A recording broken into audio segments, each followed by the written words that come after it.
Congressman Jared Boskowitz of Florida. He was the former director of the Florida Division of Emergency Management. So, Congressman, I just want to make sure I'm getting this right. You have no arguing FEMA should financially support states that are undergoing disasters, but leave the actual emergency response to those states. In your opinion, is that the most effective model? Well, I think the best way I can sum it up is when Donald Trump was talking about Israel and Iran as he was boarding the helicopter. He said, they don't know what the F they're doing. And Kristi Noem has no idea what she's doing. Okay? FEMA is cutting the grant that gives states money to build their capacity, at the same time telling them they need to build more capacity. She's been pausing grants of $10 billion for previously approved disasters. They cut 20% of the workforce, and every decision has to come to her. Okay, David Richardson, who's the new FEMA administrator or acting administrator, has zero emergency management experience. He doesn't know what he's doing, and he's not going to do anything without Kristi Noem's approval. So when we see reports that they didn't send swiftwater rescue crews for 72 hours, that's because Kristi Noem didn't approve it for 72 hours. Let me tell you, by the time those crews arrived, they were useless. Okay, after 72 hours. When I was the director in Florida, the way that would have worked is the regional administrator would have woken me up in the middle of the night when those alerts were going on. If not the regional administrator, the weather folks who work in the EOC, the Emergency Operations Center, would have woken me up, or my deputy, in the middle of the night. We would have turned on the Emergency Operations Center, we would have gone to a level 1, and FEMA would have automatically moved those swiftwater rescue crews, Task Force 1 and Task Force 2, would have moved them without my permission. They would have done it because that was their job. That did not happen here. And so today I sent a letter to both the Homeland Security Committee and the Transportation Committee asking for a full investigation on the timeline of when decisions were made and why they deviated from known protocols. And it's questionable whether these decisions may have caused additional death in Texas. I think that is a very important point, Congressman. You know, some could argue that the inaction of the Homeland Security Secretary did in fact result in deaths. A lot is being said about FEMA as of late. You know, this has been particularly an agency that's been in the crosshairs of this administration.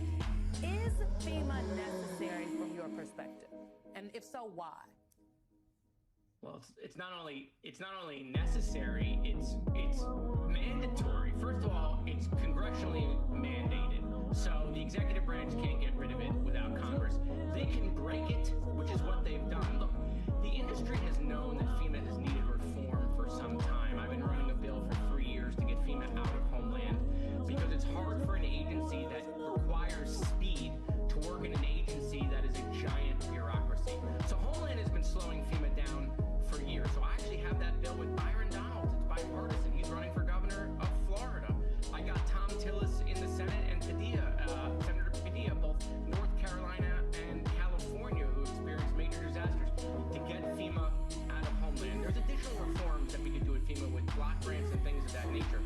But look, Mississippi, Louisiana, Alabama, they go bankrupt without FEMA. They get a hurricane this summer, they don't get FEMA money, they're bankrupt. South Carolina, North Carolina, bankrupt. Okay, you get into the states that deal with Tornado Alley, bankrupt. Okay, Tennessee, Kentucky, Kansas, these states go bankrupt without FEMA. So we need to move from the ridiculousness of getting rid of FEMA and figure out what reforms we can make to make FEMA better and faster. But that's not what Kristi Noem is doing. She's actually made it worse. She's made FEMA less responsive, so much for efficiency and DOGE. Okay, and so, you know, this is just my belief, I actually don't think the West Wing knows how bad FEMA is right now, and they are not even aware the damage that Kristi Noem has done to the agency, and they're not going to find out until real time. God forbid we get a real big storm this summer. I'm worried that FEMA is not prepared, and it's all because of what the secretary has done. And then what she's going to say is, oh, see, we told you FEMA wasn't ready. No. You took something that needed reform and you broke it to the point that it barely can function. Congressman, I think everyone can hear the urgency and the concern in your voice. I certainly appreciate the way you opened this conversation with that quote. I want to quote you in a tweet this morning, noting, as the former emergency management director of Florida, I'm calling for an immediate investigation at Homeland GOP, Homeland Dems, and Transportation Dems, Transport Dems, and Transport GOP. If accurate, this is a major deviation from FEMA protocol, may have slowed down response and been a contributing factor.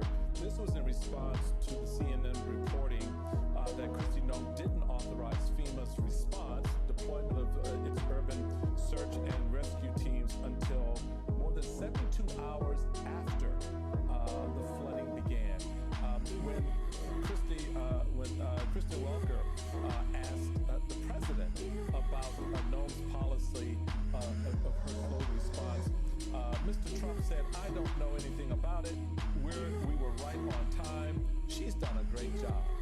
So, sir, I will give you an opportunity to expand on the point that you just made about the preparedness or the lack thereof of this administration and its control of FEMA as we get ready, because it surprises me, sir, that these red states that you just named are not concerned about what could come if they get, a big tornado, a big hurricane this season. Yeah, Michael Brown was doing a great job right before he was fired. So, at the end of the day, she's going to find herself to be the next Michael Brown if she gets a big storm and the agency is not ready because of her actions. The reason why I'm so animated, look, I was an emergency management director in Florida, a Democrat for a Republican governor.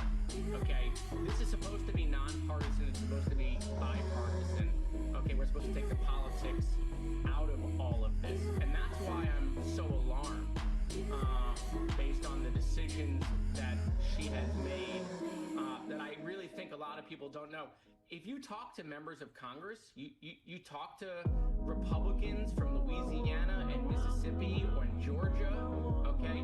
They want FEMA reform, but they don't want FEMA removal. They're well aware that FEMA is necessary. And so, yeah, I think this administration, when the president says, he doesn't know, that's right. I think they actually don't know how bad Kristi Noem has made FEMA. Do you know right now the regional administrator position in Florida is vacant? We don't have a regional administrator in Region 4. It's vacant. You've got regional offices that are 20, 30% empty because they were forced to leave. Those are the people that call the state directors. Those are the people who know the county administrators. If you look at what happened in Texas, evacuations are done at the local level in coordination with the state. And so she has no idea what she's doing. The best thing that she can do now is sponsor my bill, get FEMA out of Homeland, get it away from her, okay, so that we can start reforming and rebuilding the agency. I mean, this is an agency that's literally responsible, right, for the contingency plans for government. God forbid we had a major disaster, a war, some sort of, unbelievable event, okay? And she's breaking it to the point where it can't function. They can do that to anyone. Many people have said that since Donald Trump has ordered people snatched out of their homes or off the streets in this country and shipped off to foreign countries, sometimes countries that person has never visited. I, for one, wasn't sure that was true the first time I heard that statement. Surely that couldn't happen to someone who was in the United States legally. But then it did. And then I said that it could happen. I never would have thought that it would have happened to Gilmar Abrego Garcia, who was the subject of a court order saying that he specifically could not be deported to El Salvador, and then Donald Trump deported him to El Salvador.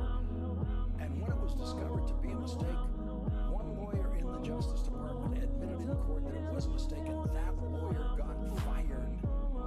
And now that lawyer is saying they can do that to anyone.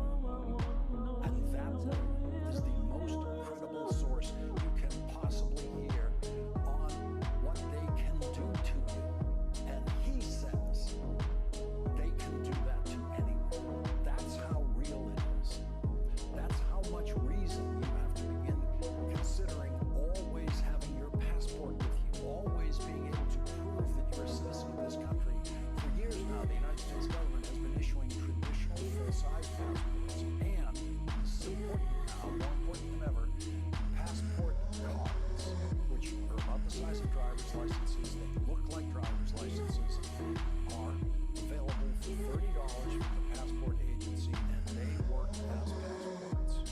Canada and Mexico, they don't work as passports everywhere in the world, but they would be accepted as identification for you being a United States citizen in this country. And as a public service announcement tonight, if you don't have one of those passport cards, now is a very good time to apply for one.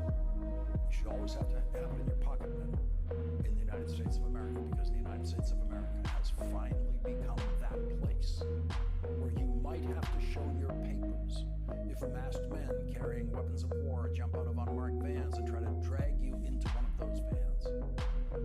They can do that to anyone. Those chilling words that we used to hear in movie dialogue about Nazis, papers please, are now more chilling than ever, because we now live in a country where if you don't have the ability to prove you're a citizen at all times in your pocket, they can do that to you because they can do that to you. The lawyer who admitted in court that Kilmar Abrego Garcia was removed from this country by mistake is named Erez Raveni.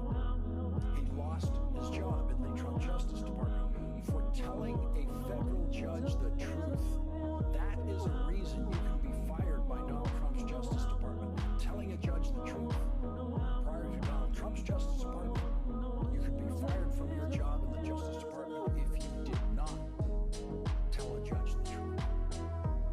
Erez Raveni has now become a whistleblower who has informed the Senate Judiciary Committee about the workings of the Justice Department and defying judges' orders under the guidance of the Principal Associate Deputy Attorney General, Emma Bovee, whose previous job was Donald Trump's criminal defense lawyer.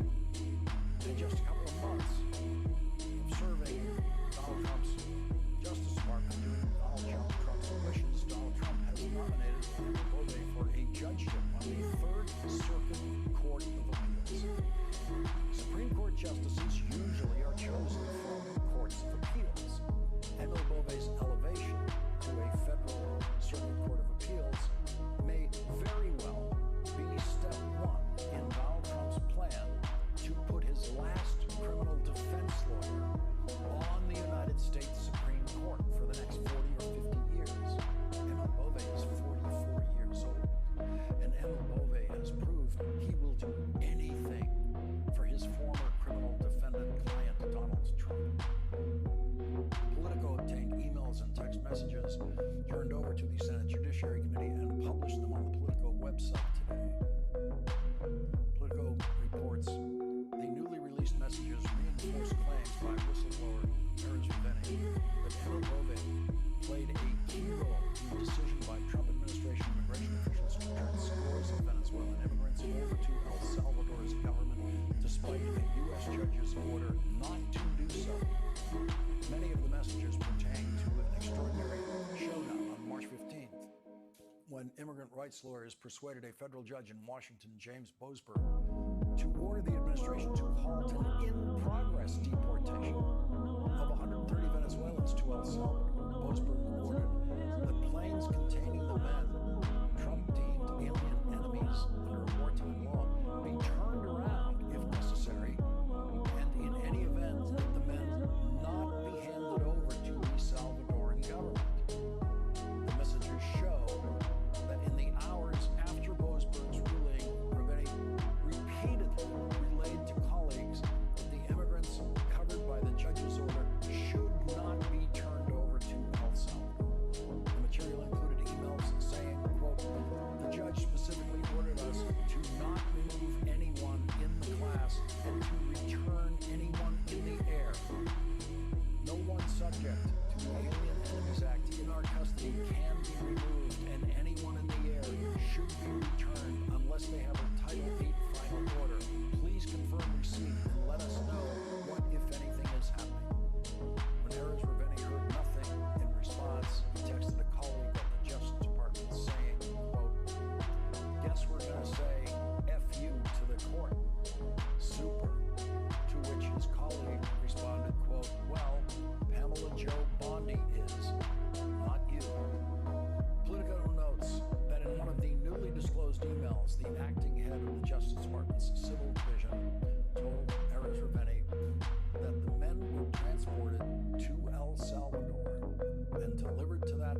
been told by the Office of the Deputy Attorney General that the Principal Associate Deputy Attorney General, Emma Bouvet, advised DHS last night that the deplaning of the flights that had departed U.S. airspace prior to the court's minute order was permissible under the law and the court's order. A few days later, Erez Raveni texted a colleague, quote, "At this point, why don't we just submit an emoji of a middle finger as our finding?"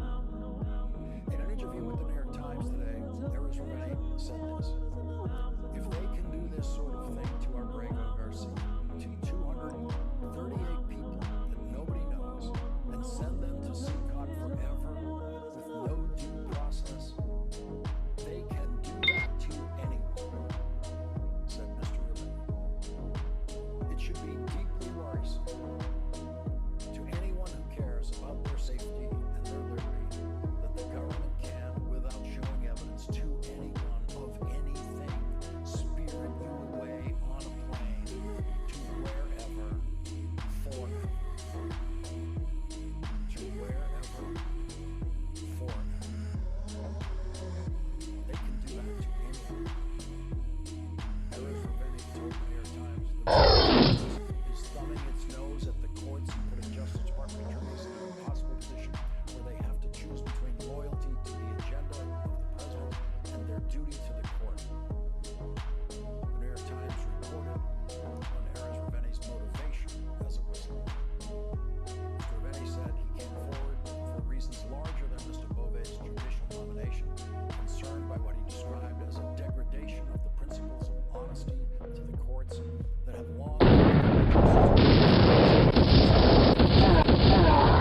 party and spent the first Trump administration zealously defending its immigration policies in court.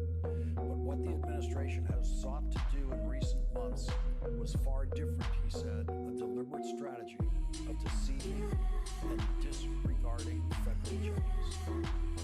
Senator Sheldon Whitehouse, a member of the Senate Judiciary Committee, will join us to consider what this new information means for the Senate's upcoming vote on Bill Bouvet's information.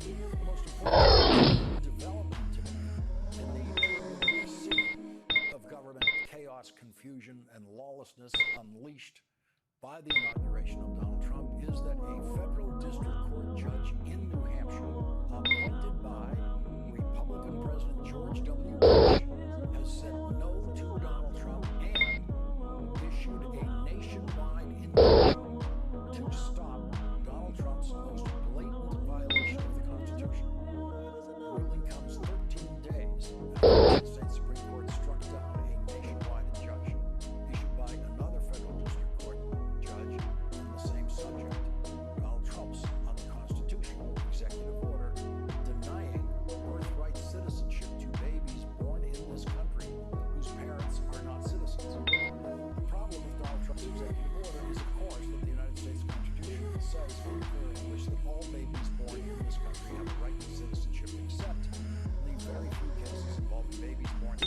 diplomats and other personnel from foreign countries serving at embassies and elsewhere in the United States. When the Supreme Court struck down another district court judge's nationwide injunction against the executive order ending birthright citizenship, the Supreme Court specifically said that the only way a nationwide injunction could be issued by a federal district court judge in such a case or in any other case is that the judge would first have to certify a class action lawsuit, which is exactly what Judge Joseph LaPlante did in that New Hampshire case. A class of plaintiffs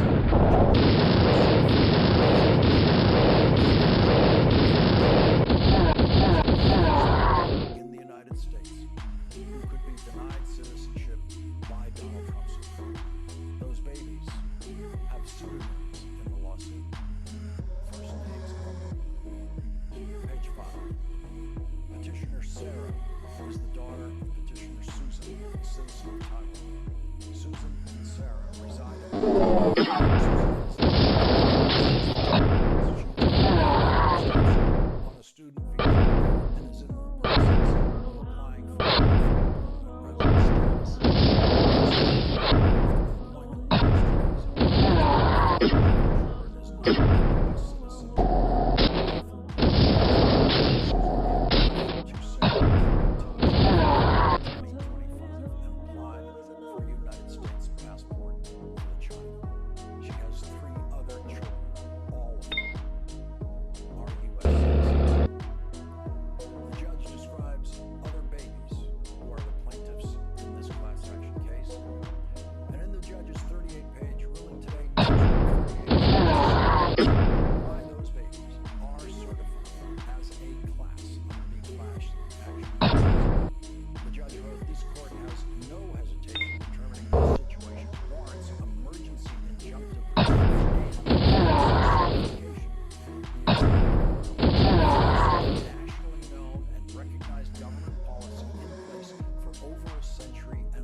child's life and the life of that child's family, leaving permanent scars. Donald Trump doesn't care about those scars. And Bove doesn't care about those scars.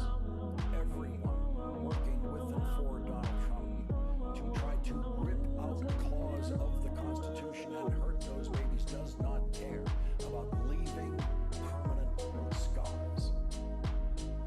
In court today, Judge LaPlante said that birthright citizenship is, quote, the greatest privilege that exists in the world.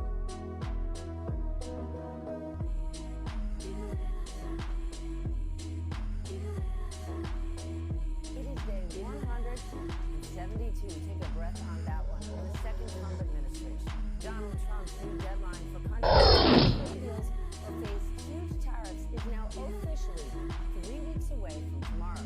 And tonight, he is threatening a new whopping 35% tariff on goods from Canada. The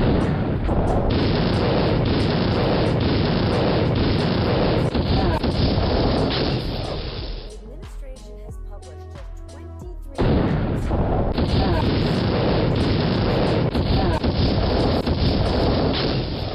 impose blanket tariffs of 15 or 20% on all remaining countries. And his former Vice President, Mike Pence, yes, Mike Pence is back. He is giving Trump's plans a major reality. He's saying it on the record. Watch this. If we had a unilateral tariff of 10% on the American economy of all imported goods, that's 4 times the average tariff today. I saw Secretary speaking very clearly about the projection is $300 billion in tariff revenue this year. Well, tariffs are a tax, and American importers and businesses and ultimately consumers pay almost all of that. And so literally a week after we managed to extend the Trump tax cuts and prevent a $2,000 tax increase on working families, the administration is right now boasting of the fact that the average American household is going to see about $3,000 increase in the cost of goods because we're paying that. That is correct. And you know who knows that is correct? Treasury Secretary Scott Bessent, Commerce Secretary Mark Button. Meanwhile, the U.S. is resuming deliveries of some weapons to Ukraine starting tomorrow. That is according to a U.S. official and a source familiar.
keywords are at some point. Daniela, let's talk about Mike Pence, the president's former VP, who on many, many issues still stands in line with President Trump. He broke it down today. So all of the proposed tariffs are a tax. Consumers. Mike Pence knows this. Republicans on the Hill know it. Treasury Secretary Bessent knows it. And yet they are still accepting that the president is misrepresenting the way these tariffs work. I mean, Stephanie, to be clear, Pence is not a member of the Republican Party anymore. You know, I remember was covering and it's a very different Republican Party now than the one he's currently criticizing and moves that President Donald Trump is making. Look, obviously, and say that he agree with the decision that Trump is making to try to bring these countries to the negotiating table with these blanket tariffs. But it is interesting to see that he compares it to what Trump did in his first administration.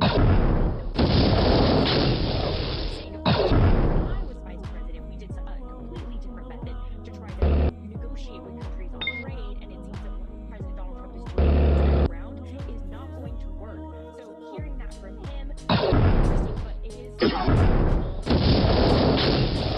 members that I talk to on Capitol Hill every single day, Republicans, are still saying that Donald Trump's method to bring these countries to negotiate tables. Something very interesting about China and how that what the president is doing on trade is hurting our own effort to rein in China, which is the purpose of this trade war to begin with, by going after our competitors and not using them as our actual allies. Nair, is this a consequence of Trump always feeling like he has to go big, go alone, and sort of doesn't need anyone? He's the man. Absolutely, and you're seeing so much emotion and bravado in what usually ends up being a very calculated situation, right? You know, tariffs end up matching some other economic tools or some other pressure, ongoing negotiation with a country. We see these changes in tariffs over and over again and levied against our allies, not our enemies. So that particularly Canada, it seems tactics against Canada when China is effectively now running free across not only the African continent, but now building relationships in Europe and North Africa, if for no other reason than China is a stable partner, right? And that's part of the challenge here is the instability of the United States not being a reliable partner makes it easier for now for countries to actually go with a country like China where they do not have basic values in common, the economic systems are different. You can do that, A, for the products that you can get from China that frankly everybody at this point they know what they're getting and they think it'll be consistent. Peter, I am always glad you're here, but today when we got so much Russia news, I was especially excited back to your Moscow days because I need this explained.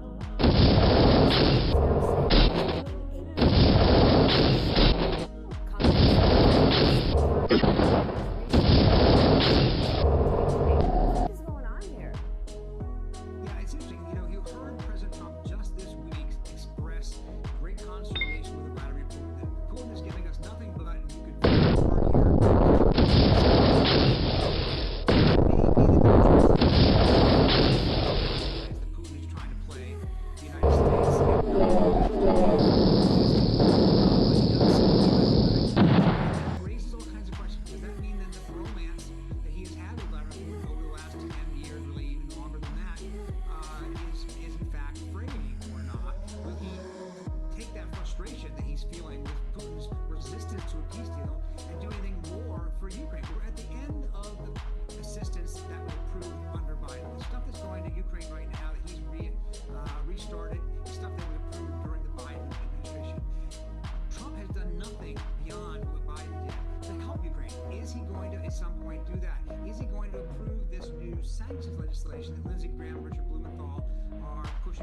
Senate, which would punish Russia even further. And maybe that's the announcement he has in mind, that he likes leverage, obviously, and it may be his way of saying to Putin, you need to come back, otherwise I genuinely will come after you. we'll see if he follows through on that. Naira, do you believe that this shows that the president's relationship with NATO is getting better, and perhaps his relationship with Putin, which many of us thought was sort of bulletproof, may actually be deteriorating? Well, I think this is a blip in the usual relationship that we've seen over multiple years between Trump and Putin, probably exacerbated by the fact that there's egg on the Trump's face at this point, right? On one hand, having given so much to Putin, gone to our allies at the G7 and argued for the re-inclusion of Russia, saying that Russia has been unfairly punished all these years, to yelling at Zelensky. Like, there's a whole host of things that he's done to not only undermine Ukraine, but also to undermine the relationship with NATO. So this is actually the aberration in what we've come to know from Trump. Is it a welcome aberration? Yes. Is it probably driven by some kind of embarrassment about realizing that Putin has taken advantage of him? Yes. Whether or not it will stick, whether or not it'll actually benefit Ukraine is still a big question. At the end of the day, we were already, as a coalition, not doing enough for Ukraine to win the war. Kyiv has been bombarded in record ways in the last 3 years. And we're now in a 3-year war. The United States had the opportunity to help Ukraine win. At this point, it makes us even saving that the land they currently have will be considered a big deal. Well, Johnson and Thune are now saying they are ready to go on Russia's sanctions come, next week. But does any of this even matter, Daniela, if the president doesn't support the move? Objection! For them to get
create a class action lawsuit, and the judge in this case said, fine, I certify this class, and therefore now I have agreed with the other judges who said that birthright citizenship is part of the Constitution, and I'm applying it across the country using this class action lawsuit, and in theory, it's a form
Even as local search and rescue teams race to find survivors.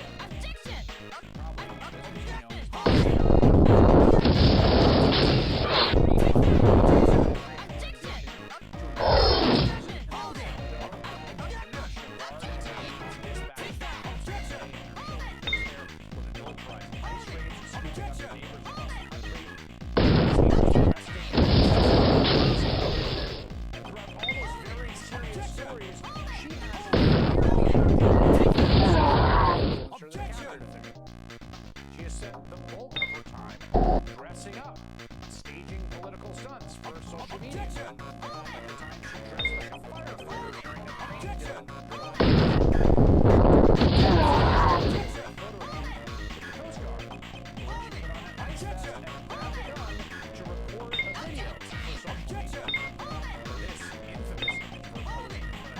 PCs.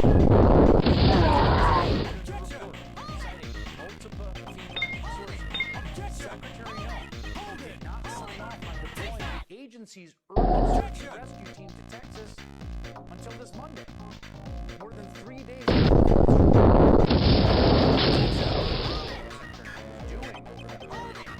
after Sunday, one day before, finally signing off. As search and rescue frantically ongoing on the ground there, clock was ticking to find survivors. Zoom did take the time to go to Instagram and generate some audience engagement. Which one do you like for the official governor's portrait to hang in the South Dakota State Capitol? Thank you.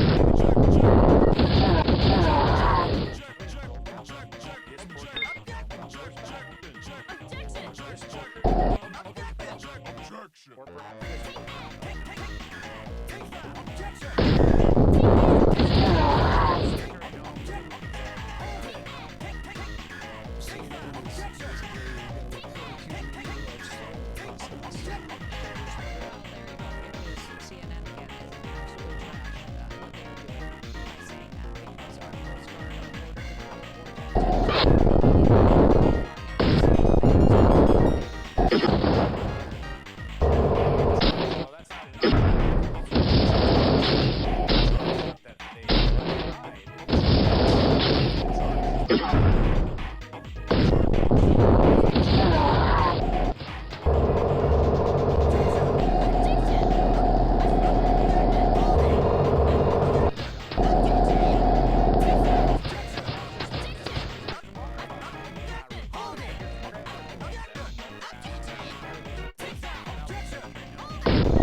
From the beginning, and when she would not have needed anything, she had the right to do it, but she was literally the first person I ever saw on television that morning.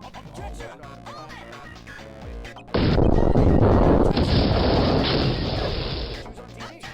Obviously, she's doing a great job, right? So what the judge said this week, she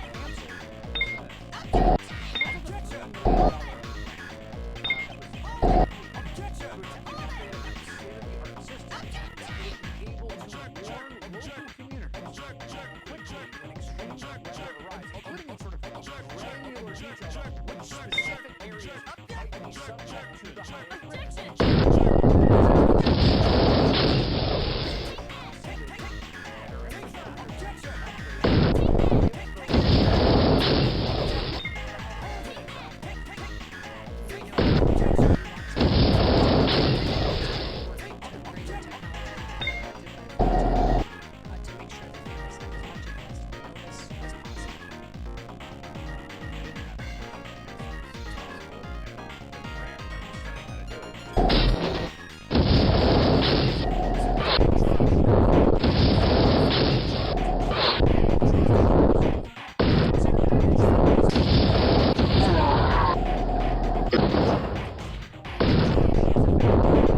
fundamental redirection. Objection! They want to essentially get rid of FEMA and just take the federal government out of disaster response. What do you think about that? You see right now what happens when we have incompetence in terms of leadership at the federal level. No state is going to be able to help every single possible disaster that's out there. Resources available that kind of way to deploy quickly. We need experts, we need people that understand how to be able to respond, to anticipate what happens to be able to engage. And right now you see someone who's more interested in performative governance rather than actually leading action to these steps. So I really think that, look, there are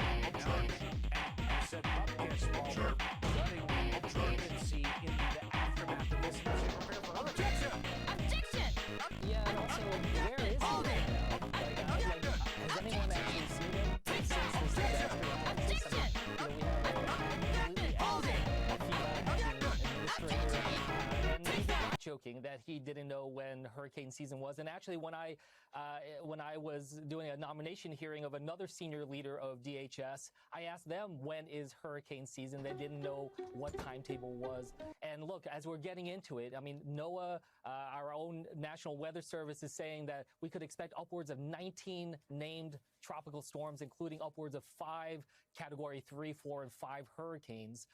This is something that's not theoretical in terms of the worry that my state, New Jersey, and up and down the coast is facing. And when we see this kind of incompetence in the response to what's happening in Texas and the horrible tragedy there, it leaves a lot of people in my state and around this country very nervous about what's to come. You know, this policy they'd announced, which I think anyone, you don't even have to be in government, have to understand, like, the bottleneck you're going to create if the one person at the top has to approve grants at this very small level. You're talking about the budget agency.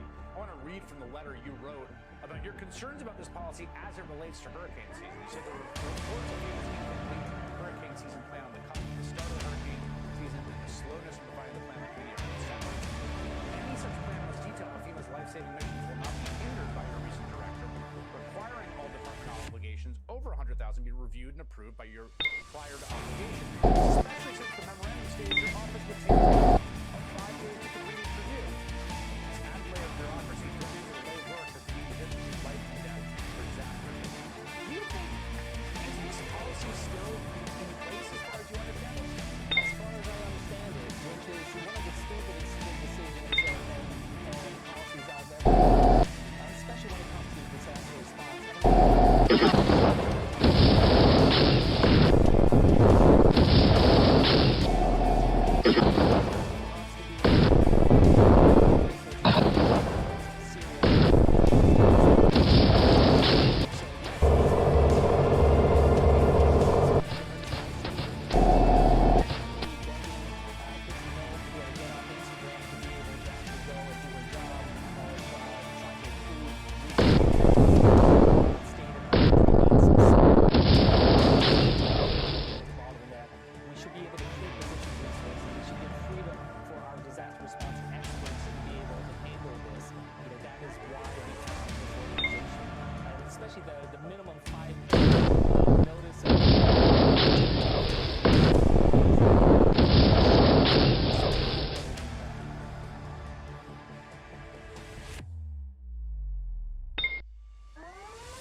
us fill in a lot of what you report here about how this note came to be.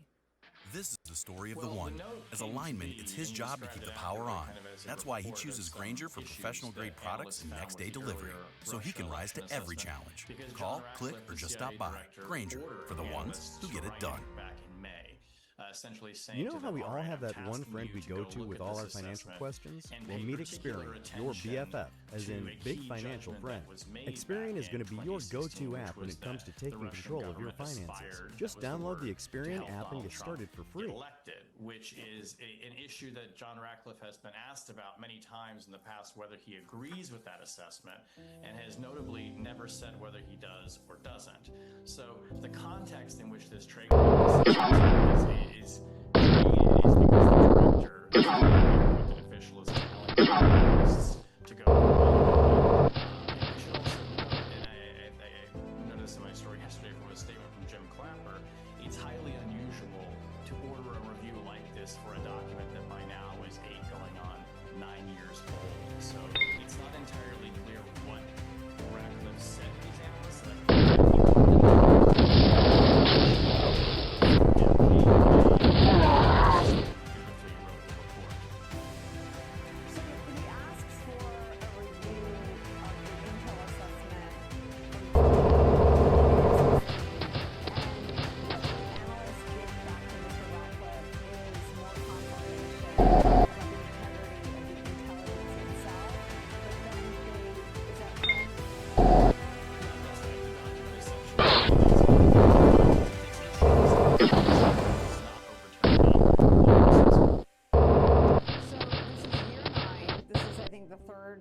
To run the CIA.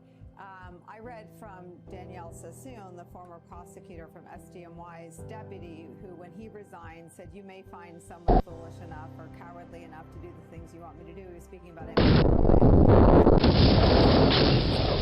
sense that what Ratcliffe got these folks to do was to reassess the assessment, and they affirmed the actual intelligence. We'll deal with the process in a second. I just want to make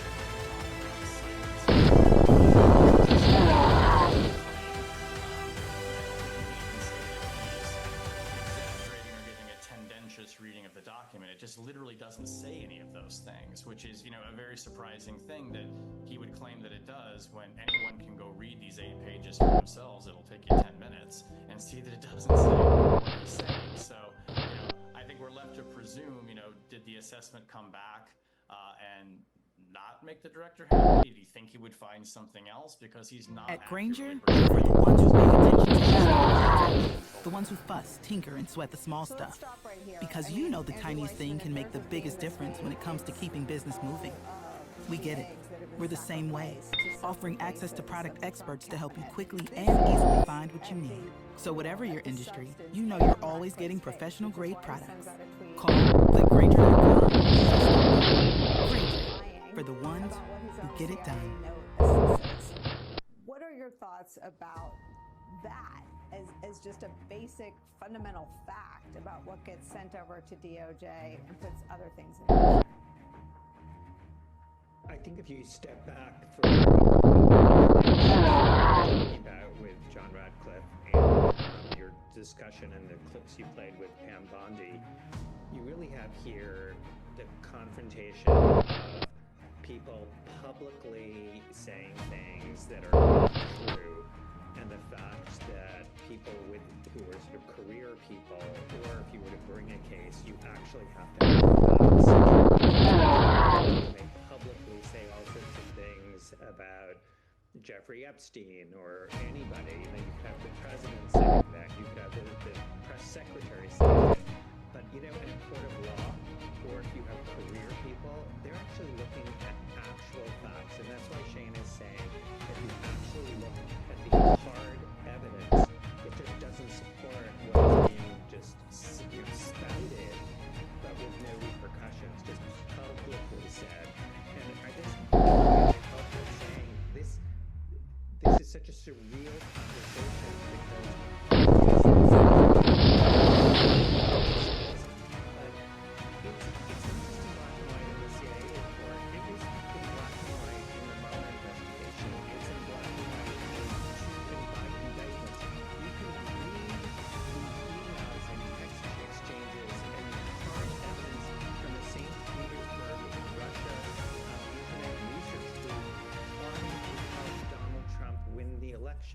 that just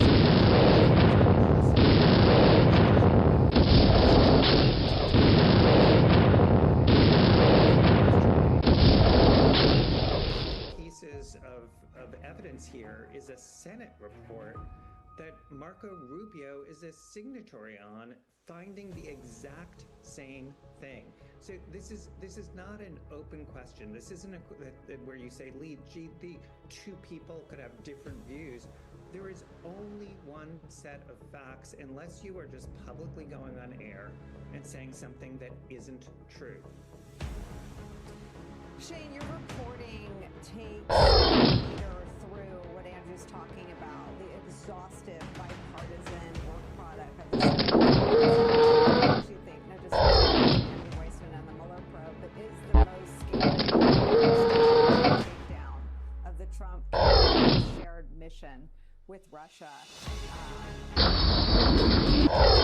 Through that, where refuted by the Marco Rubio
story, I have a letter that Clapper and Brennan's lawyers sent to John Kerr after they'd given their long interviews, essentially laying out for the record, right, here's everything my clients about their role in having the assessment, what they did do, what they did not do.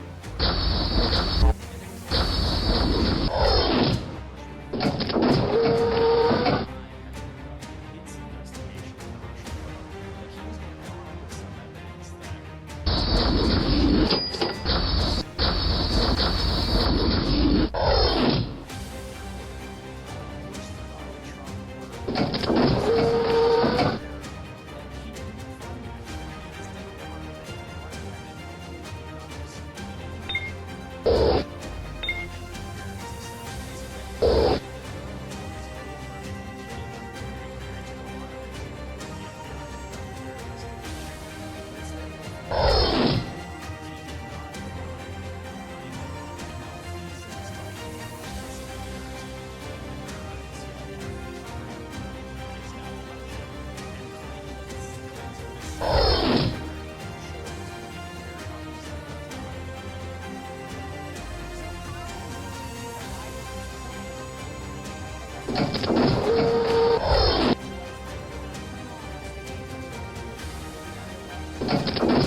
said, you know, it's not usual to have this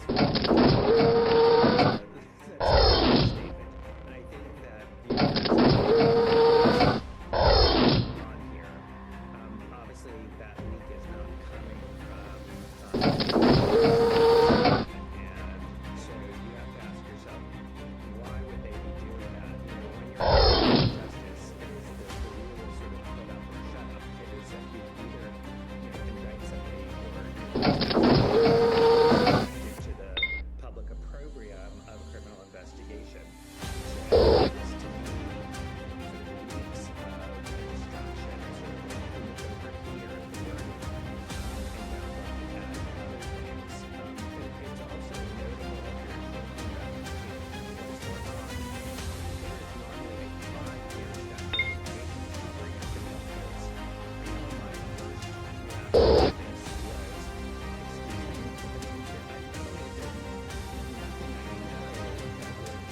criminal case.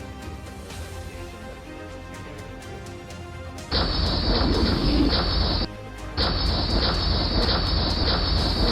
to this was, This is the story of the one. As a lineman, it's his job to keep the power on. That's why he chooses Grainger for professional-grade products and next-day delivery, so he can rise to every challenge. Call, click, or just stop by. Grainger, for the ones who get it done. Tonight, the tunnel collapse first responders are calling a miracle. 31 workers went underground, 31 came back up. The questions tonight about what went wrong on a construction site 7 miles long and 200 feet underground are Liz Kreutz with the captain who led the rescue.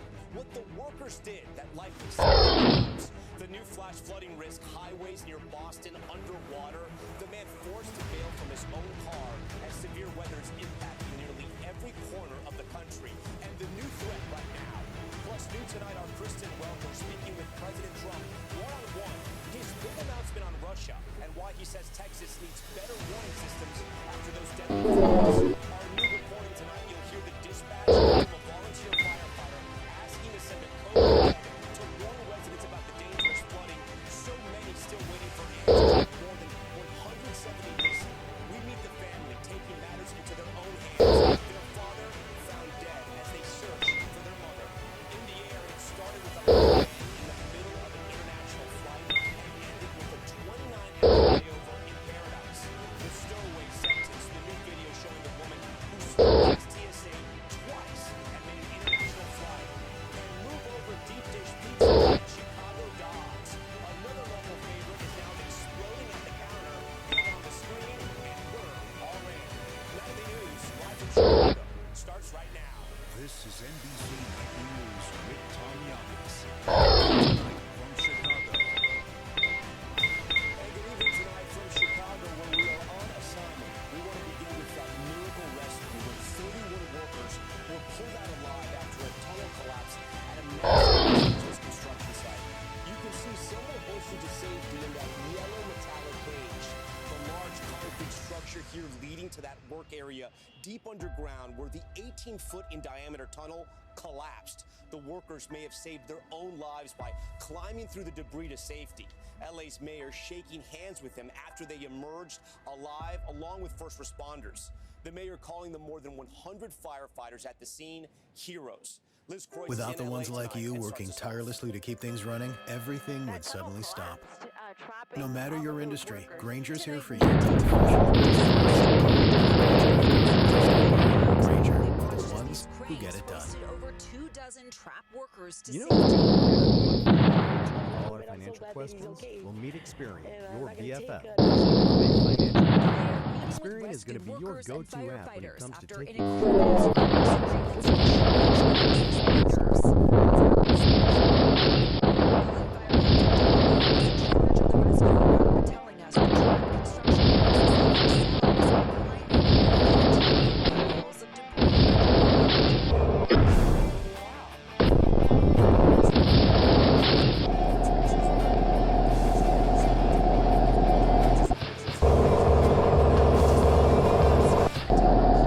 trapping 27 construction workers, 4 others rushing into help. More than 100 first responders on the scene. Roughly an hour later, the escape.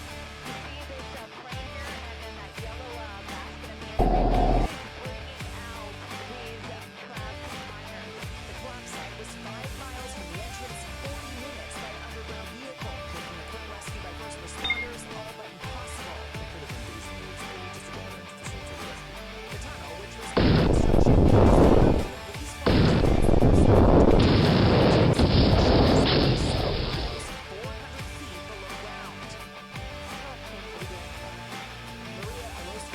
was among those trapped. Thank God for an answered prayer, she said. Tonight, we were lucky. A disaster that could have been so much worse. And with that, Liz joins us now live from that construction site. Liz, you can see one of those cranes there just behind you. Do we yet know why that tunnel collapsed? Still looking into investigating.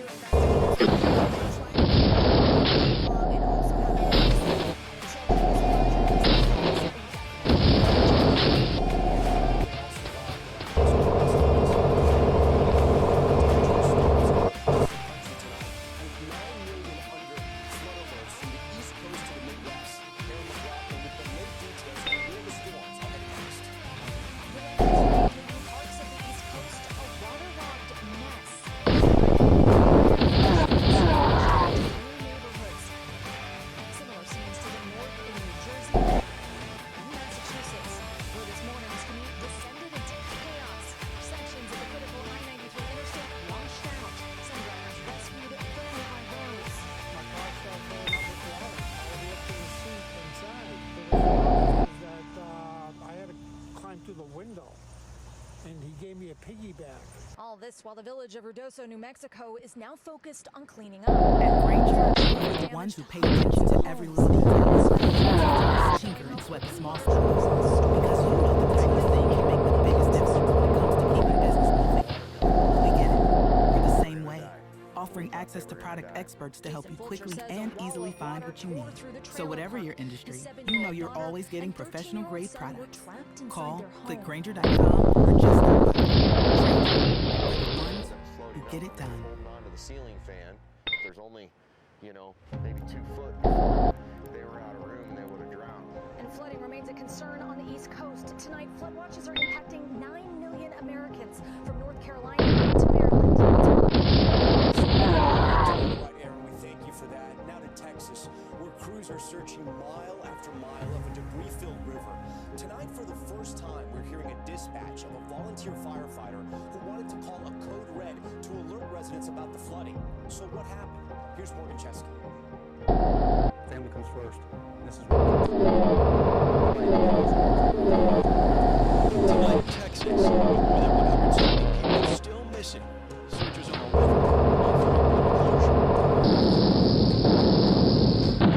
Mike Jr. on a mission to find his beloved mother, swept away alongside his father in Friday's deadly surge. I'd hold him hard and say I love it.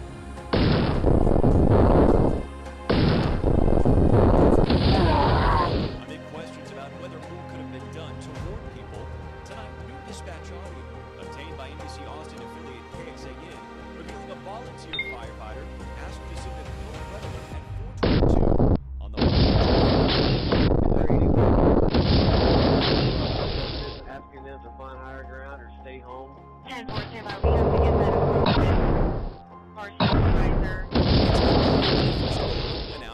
Red subscribers, though the mayor says the first notification he received was at 6 a.m.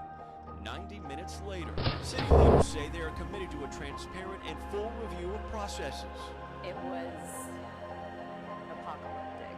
Lisa Miller visiting Camp Mystic today after her 3 daughters survived, sharing how a counselor saved her youngest. Got up to her shoulders. So her counselor put her on her back to keep her safe. A former Mystic camper herself, Miller says her daughter linked arms with those in her cabin to keep from floating away. Her daughter describing the last words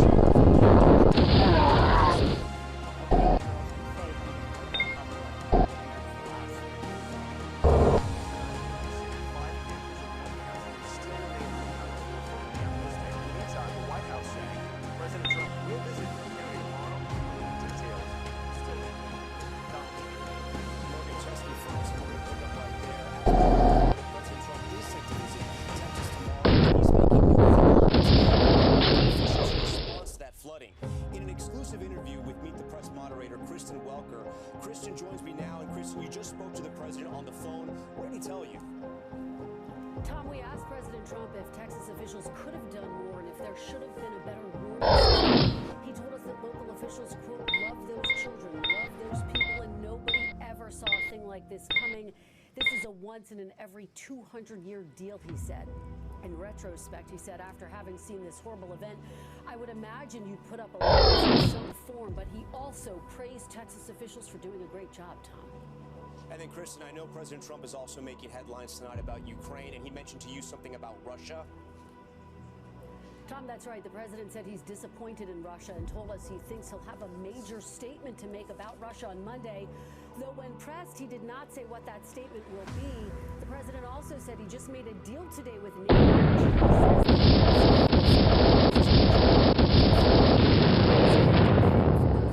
100%, including the Patriot air defenses that Ukraine has been asking for, and that NATO will distribute them.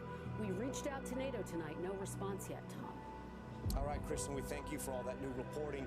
Now to the woman sentenced in Florida today after she stowed away on a flight from JFK to Paris, getting through security and past agents at the gate despite having no boarding pass.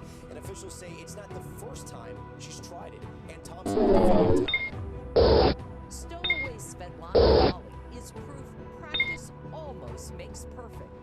2 days before she snuck onto a New York to Paris flight, there she is trying to get by TSA at Hartford's Bradley International Airport.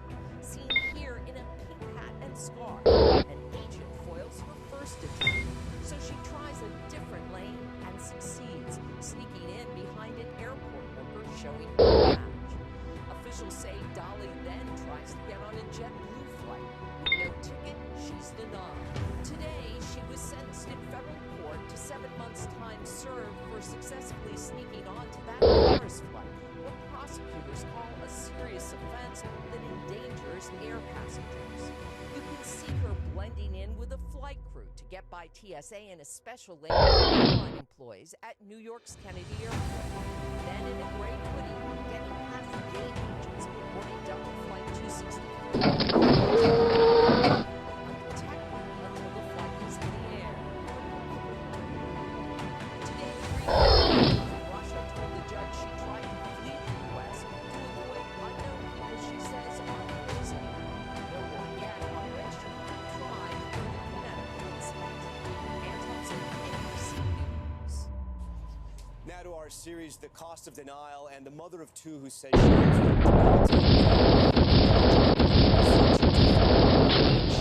denied coverage. Steve Patterson has the story. A lot of people told me that my music scares me.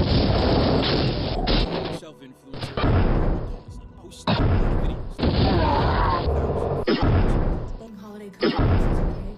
But this one, calling out a denial from her insurance provider, caught our attention.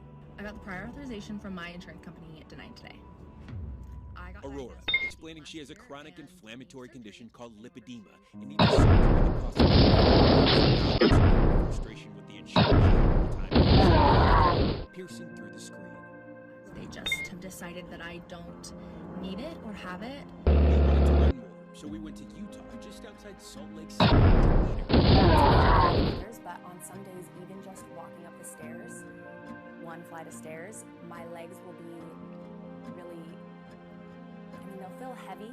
At first glance, the mother of two looks fit, but lipedema causes a disproportionate fat accumulation, often in the legs. And Aurora says for her it means fatigue, brain fog, blackouts, and pain. Has this pain gotten worse? Yeah, it's definitely gotten worse. You can have a stage 1 patient that has very severe and crippling symptoms of Aurora's doctor, Dr. David Smart, is a board-certified dermatology surgeon. Really only surgery helps to reverse the disease process. But sick, the insurance company Aurora had for her husband's job said no recovery or recommended liposuction twice, writing medical necessity has not been established, citing among its reasons that examiners did not show tenderness in the affected areas.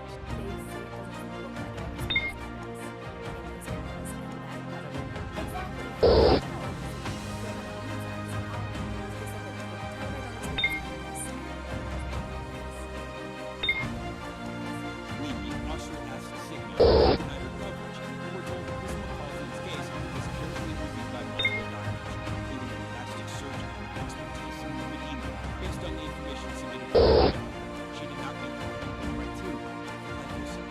Dr. Smart left as frustrated as his patient, being unable to treat her condition. Are we talking about something that's crippling? In many instances, yes. The decrease of mobility, the pain, the swelling from lipedema can be crippling to many patients. Aurora had hoped when her husband's practice switched insurers earlier this month, her situation would change. But she says the new insurer already told her it typically doesn't cover the procedure. I think that it's ridiculous that we live in a country that we have healthcare available to us, but it's so inaccessible that none of us can afford what we need. Denied coverage and left to live with the pain. Steve Patterson, NBC News, Salt Lake City, Utah. And when we return in 60 seconds, live from Chicago, how a sudden bang mid-flight turned a Delta trip into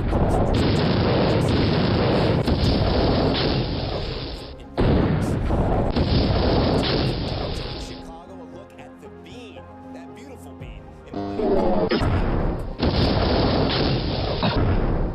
We're back with a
Michigan. Stay with us. We are back now with a wild new video of this ship being attacked in the Red Sea. You can see the moment it came under fire from a locals who filmed this video before it sinks into the water there. That attack is raising concerns that the Houthis might begin another push to attack commercial shipping in the region. And some good news for Beatles fans. The legend himself, Sir Paul McCartney. Without the ones like you working tirelessly to keep things running, everything would suddenly stop. No matter your industry, Granger's here for you with professional-grade supplies. Call Granger.com or just stop by. Granger, the ones who get it done. Great food cities in the world. How the hit show The Bear helped elevate the Italian beef sandwich from beloved Chicago staple to the greatest thing since sliced bread. And as we go to break, a look at the iconic Wrigley Field, home of the NL Central leading Cubs. We're right back after this.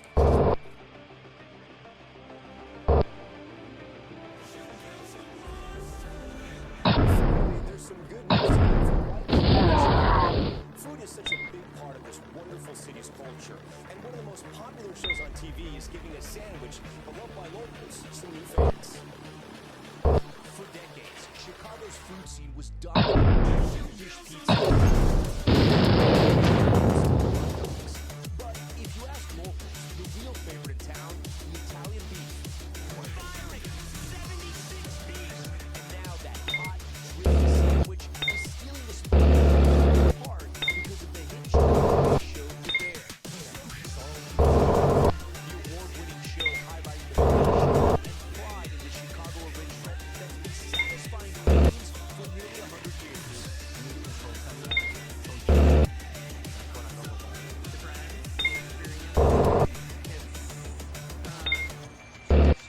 We went down to Mr. Beef, the legendary local shop that inspired the Bear. Stacked with peppers, loaded into a bun, and smothered with jus, the sandwich is a classic part of Chicago's culture. Each place does it differently. Owner Chris Zucchero serves hundreds each day. It's a sloppy sandwich. It's on the go. Everybody's created for that. For people on the guys that were working in the stock yards. The pilot of the Bear was his close friend, and he even has a small role in the show. When you start seeing it in like menus in small town America, you realize, okay, wow, this really did hit like the cultural zeitgeist. The sandwich is so good, we had to get it on the action. The Italian beef, like a great part of Chicago's history. Because it is, it really is Chicagoans, and that's it. And a big thanks to Mr. Beef that powered us to our recording day here in Chicago. That's all the news for this Thursday. Thanks so much for watching tonight. And always.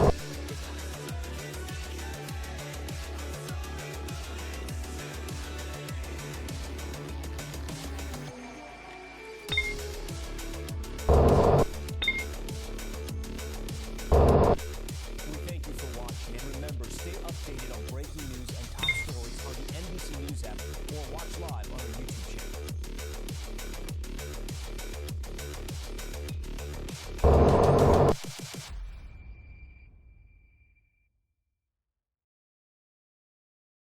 For the ones who get it done, this the most is the story of the one is the one who gets his job to keep the power on.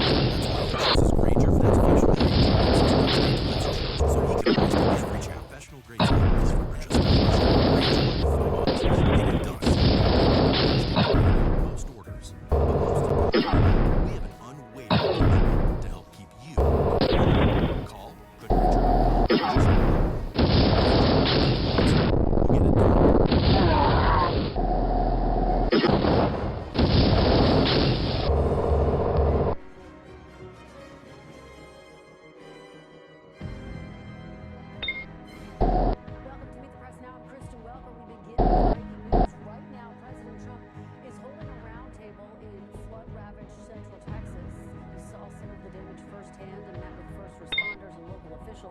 The president's trip comes 1 week after those devastating flash floods, which killed at least 120 people, with more than 160 still missing.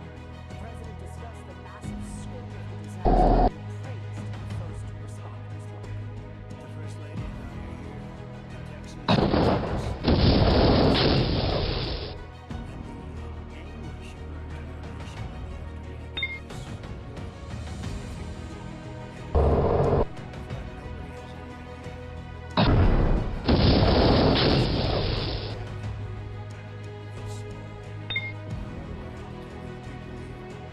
It's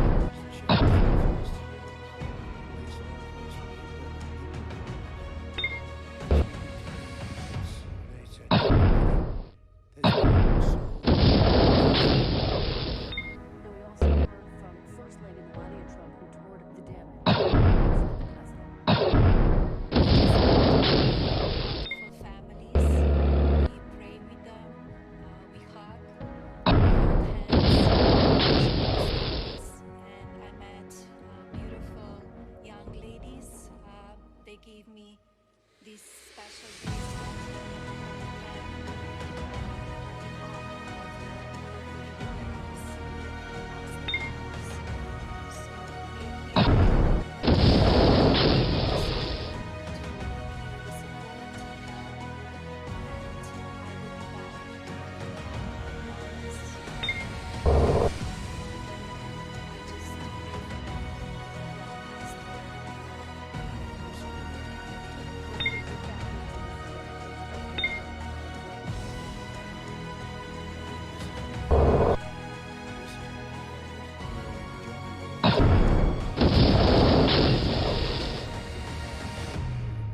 Maybe we could have done something differently. This was a thing that has never happened before. I've never seen anything like this. I've gone to some real bad ones. I've never seen anything like this. So I admire you, and I consider you heroes and heroine, and I think you've done an amazing job. Brian, go ahead, please.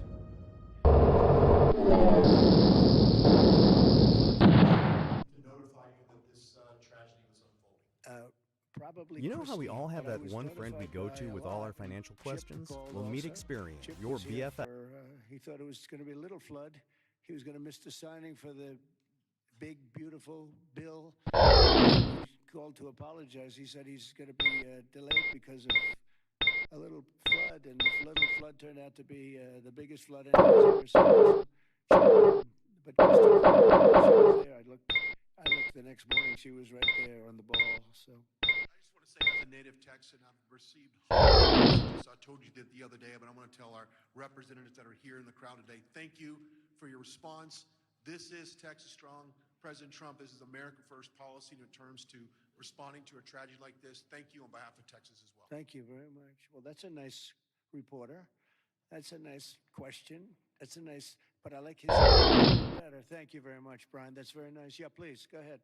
Great to see you, President Trump. Thank you. Thank you for being here. I'm born and raised in Texas, and there's not a person in our state who hasn't been impacted by this tragedy. But what's been so disheartening recently are these ghouls on the left, like Jasmine Crockett and the left-wing media, who want to point fingers and play partisan games and fundraise off of this crisis. And what I love about Texas is we come together in a crisis across party lines, ideological lines. So what is your message, and maybe Governor Abbott as well, to these folks on the left who are As using in this to big gain financial friend. points in viral Experian. videos?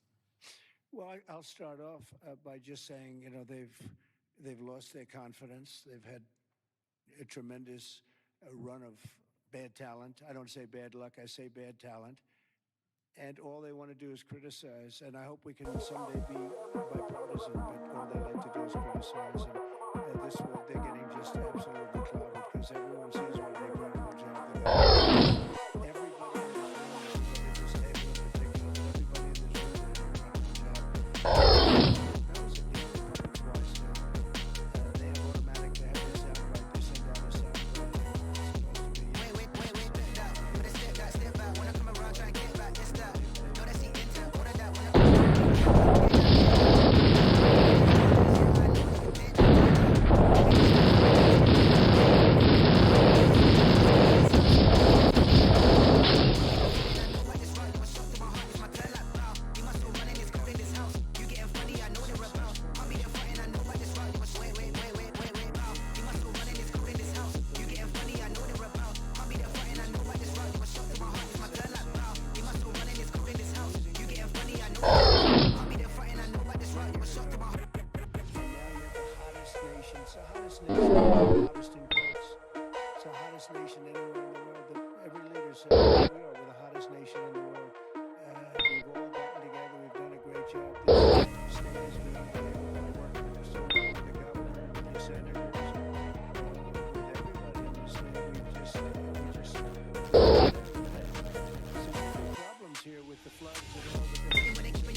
Wait,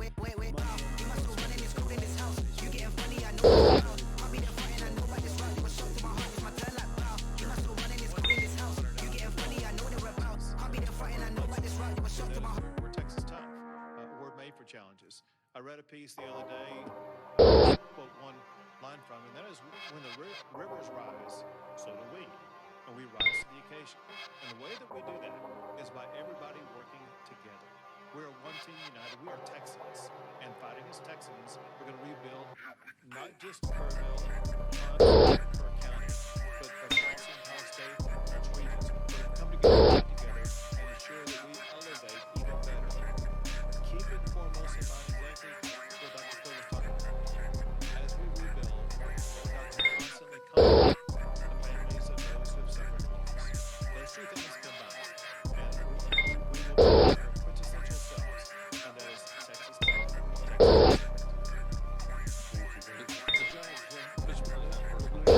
Thank you. Right over here. Go ahead. Mr. President, if I could just jump in and just say one thing, which is I can't thank you enough. When I called you on Friday, you said whatever you need. When I called the Secretary's office, she called me in 15 minutes and said whatever you need, and then she came here this weekend. I've never seen such a quick response and such a focus on delivering to the people. But importantly, I want to thank all of my colleagues in the House sitting right over there. Every single one of them called me personally. Every single one of them reached out to this team that the governor was just talking about, the team effort to deliver for the people of Texas. They're here now, not here to microphone. They're here to be here because they believe in this state, and they believe in what you're doing as the president, they believe in what the governor is doing. And importantly, this morning, I was at a press conference for the Community Foundation of the Hill Country, which has raised over $30 million from the great people of this state and around the country.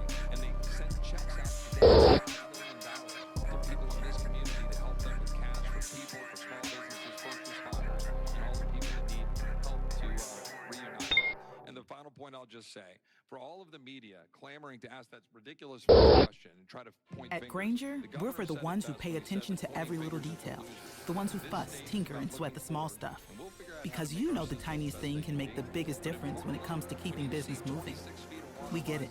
We're the same way, offering access to product experts to help you quickly and easily find what you need. So whatever your industry, you know you're always getting professional-grade products. Call, click Grainger.com, or just stop in. Grainger, for the ones who get it done. Thank you very much. And, you know, two words, unity and competence. If you were to ask me two words that I've seen here, one is unity. The unity has been unbelievable. And then the competence of the Coast Guard and people within the Coast Guard that saved a lot of lives. They went out and they saved a lot of lives. But there were others other than the Coast Guard. But I would say competence and unity. The way everyone has just pulled together. It's rare that you see this. Again, I've been to so many, and I've seen bickering and fighting, and just it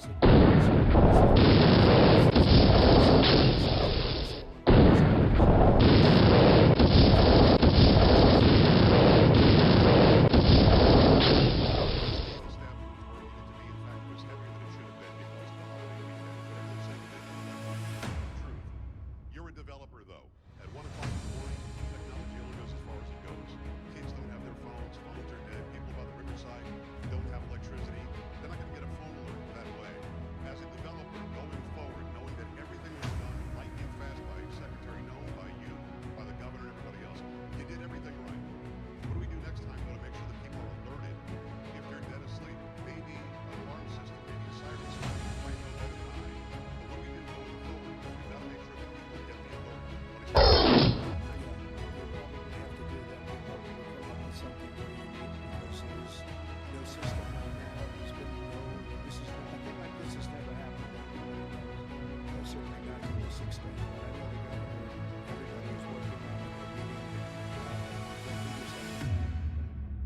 So we begin a session in 10 days. We will address every single question.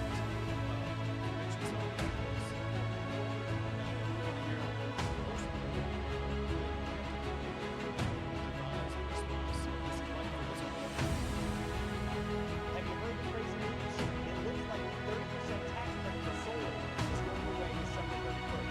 What does that mean for you? It means you need to act fast. If you've been thinking about putting solar, you need to do it now. Those who have their solar systems installed and turned on by December 31st, they need to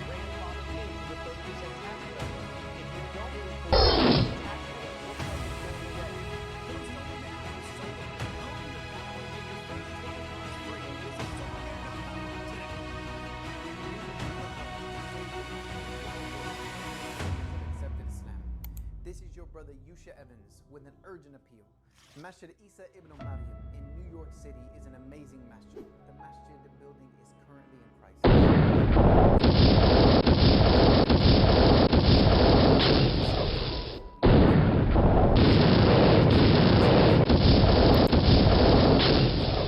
carpets, new wudu areas, a new roof.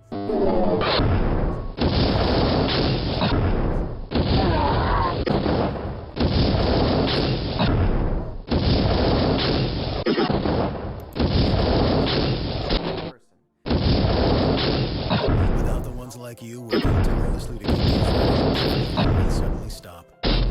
No matter your industry, Granger's here for you with professional grade supplies. Call Granger.com or just stop by. Granger, for the ones who get it done. You know how we all have that one friend Experian, as in big financial friend. Experian is going to be your finances.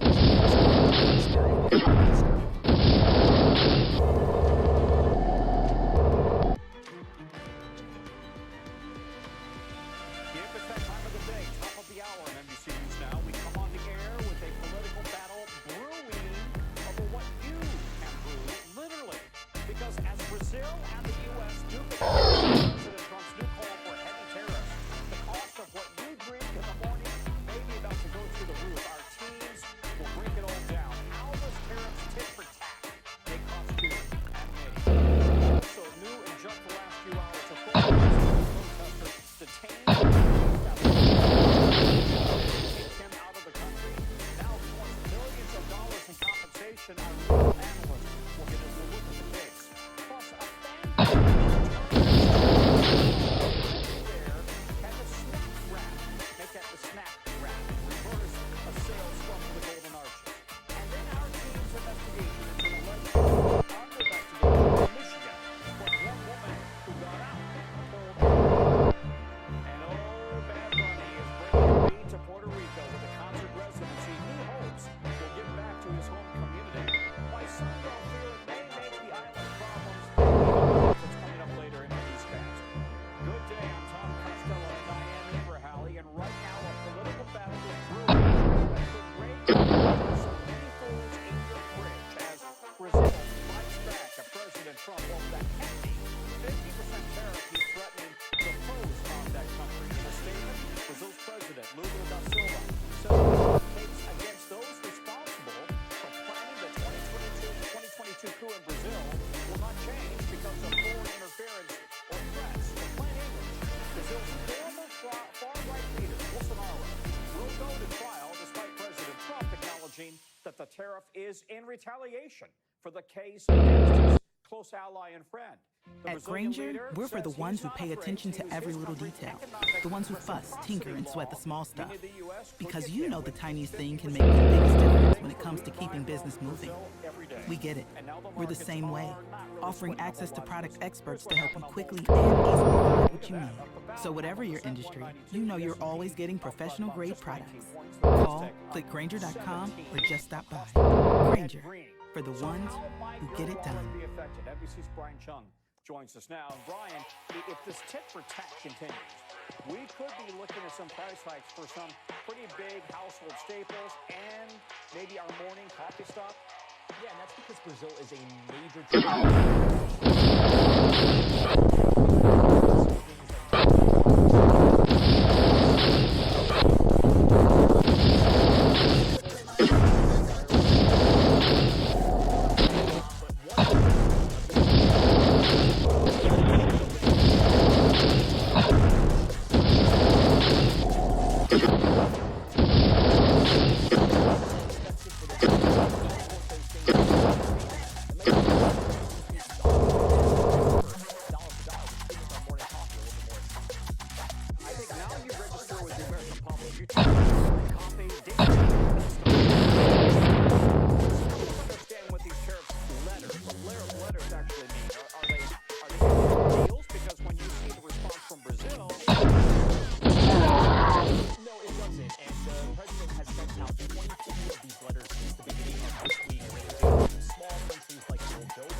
comments as a deal. Secretary of the Treasury Scott Bessent doing the job of trying to negotiate with this country. Now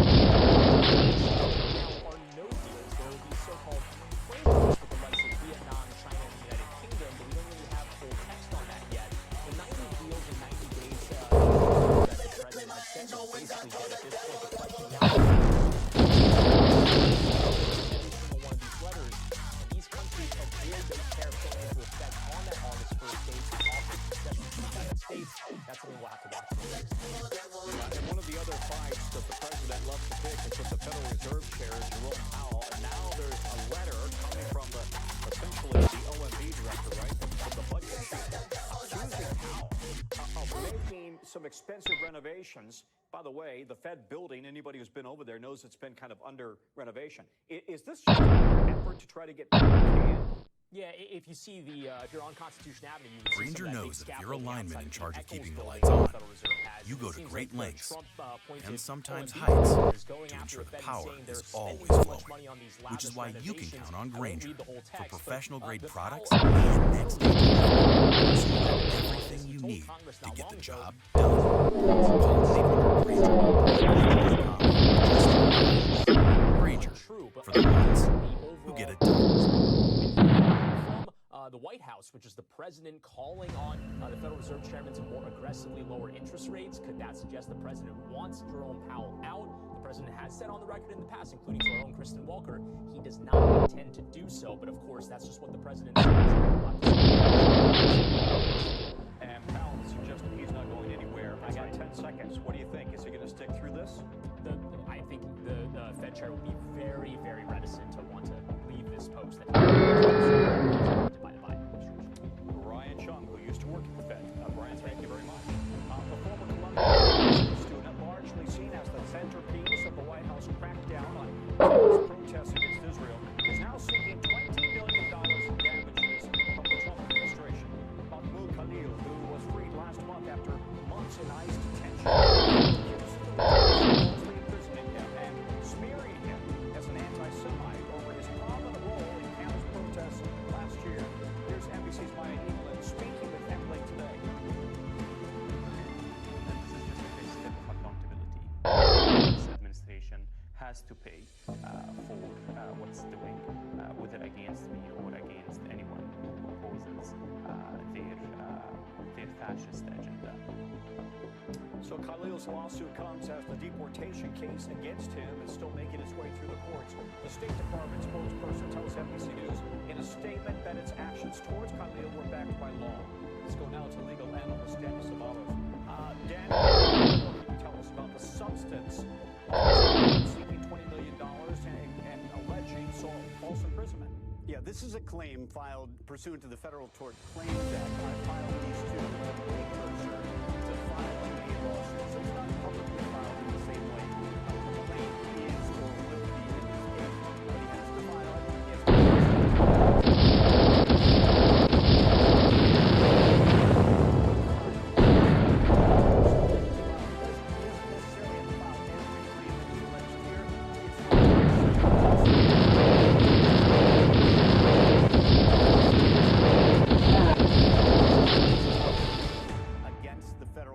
specifically against ICE agents. If those ICE agents had probable cause and they relied on information, even if it later on turned out to be erroneous, then as long as what they did, if it was legal while they did it, then it's going to be really difficult to bring this claim against the government. Well, and I think a $20 million claim against the government is almost impossible. I mean, just judging from history, the White House no stranger, though, to the court fights, right? So what happens next? For those who want more out of every movie this summer, Mazda has more 2025 IIHS Top Safety Pick Plus awards than any other brand as of May 2025. What more could you ask for? Discover how Mazda has more to move you today. Visit IIHS.org to learn more. Unfortunately, the law encourages a pie-in-the-sky number, so $20 million may not be even what Khalil himself expects to get, but the law encourages, well, you might as well ask for the sun, the moon, and the stars. Okay, Danny Savalos, a veteran of legal fights. Danny, thank you very much. Well, another federal judge the president's controversial attempt to deny citizenship to babies born in the U.S., though to non-U.S. citizen parents, otherwise known as birthright citizenship. He ruled in favor of the plaintiffs in a class action suit. The plaintiffs celebrated their victory. We still have tools that we can use to fight back against illegal, unconstitutional governmental policies, and the courts have the power, just as they did today, to say no and to bar illegal government actions. Well, as you know, the president signed an executive order when he took office seeking to essentially upend the near universally accepted definition of citizenship laid out in the 14th Amendment to the Constitution. And it says all persons born in the U.S. are citizens of the U.S. And now the judge's order will not go into effect right away. The Justice Department gets several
keeping up with his rather aggressive promises about deportations. Walk us through those numbers.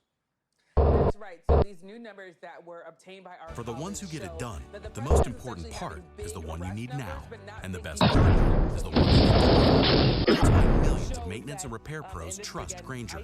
Because we have professional grade supplies for every industry, even hard to find products. And we have same-day pickup and next-day delivery on most orders. But most importantly, we have an unwavering commitment to help keep you up and running. Call, click Grainger.com, or just stop by. Grainger, for the ones who get it done. If you look at May, the Trump administration took in roughly 24,000 immigrants in May. It supported about 15,000 of those immigrants. So the president is saying that he wants to carry out the biggest deportation effort that's ever been seen in U.S. history. These numbers are showing that he's not doing that, but he is arresting a lot of people.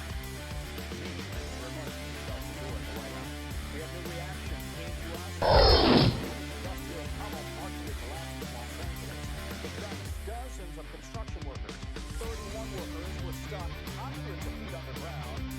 See some of them there as they're being hoisted up to safety in that metal cage. It was a harrowing rescue that the LA Fire Department says involved the workers squeezing through tight spaces and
So 31 workers were trapped inside this tunnel.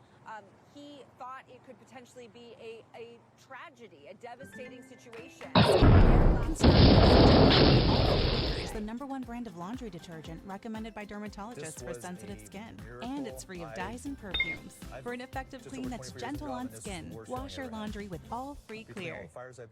You know how we all have that one friend we go to with all our financial questions? Well, meet Experian, BFF, as in Big Financial Friend. Experian is going to be your go-to app when it comes to taking control of your finances. Just download the Experian app and get started for free. And the facilitator rescue and get our members out.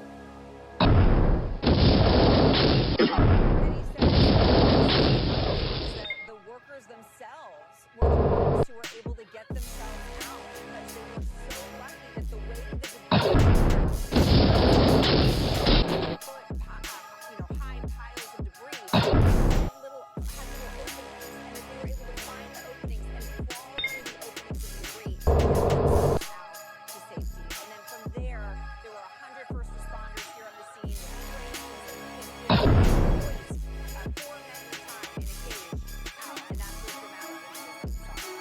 Yeah, look how deep that's a huge hole in there.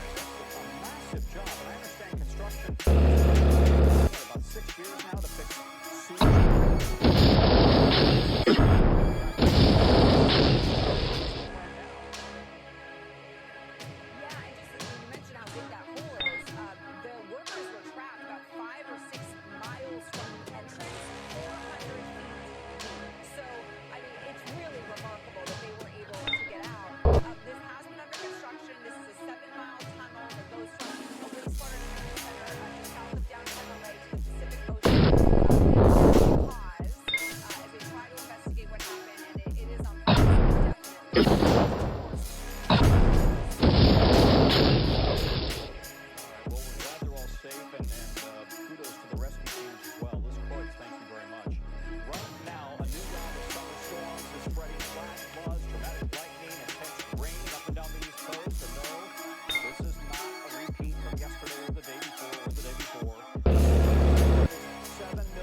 flooding completely swamping major roadways and highways.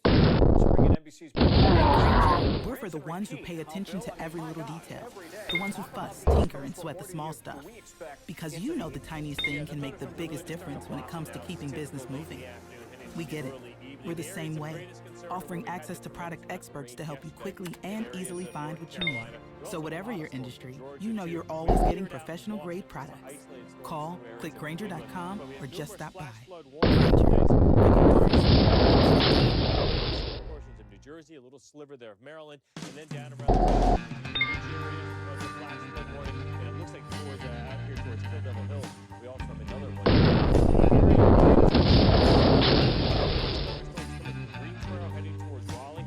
This is the area that we just showed you the pictures from that had all the flooding yesterday, so the ground is already really saturated.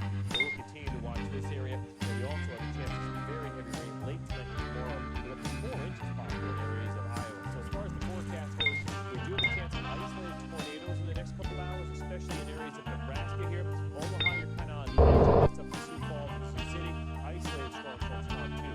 Colorado and Kansas. So you have pick and miss. These thunderstorms are causing isolated problems all over. Yeah, you know, I'm just looking, I'm cheating here, Bill. I'm looking at the other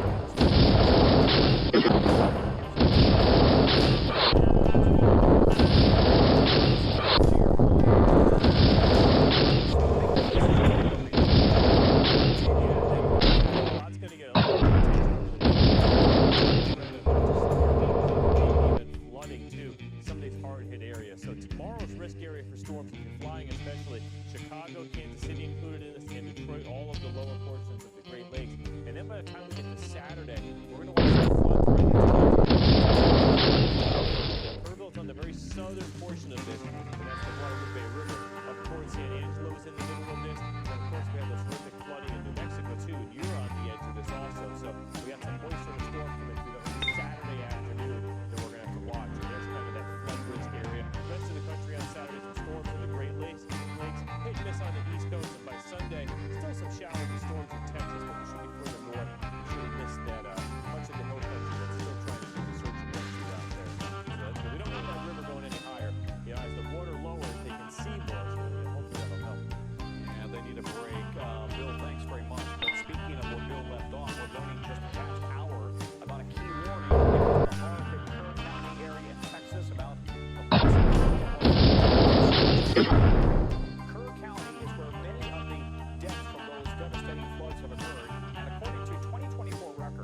recovery phases. With Asana, at least AI 120 teammates people can help confirmed level dead up your from the goals by devastating connecting them floods. to Some relevant 173 projects. people So still every team known knows their to be role in missing, the bigger and picture. teams have been combing through Asana, the the debris number using one AI work excavators and management platform.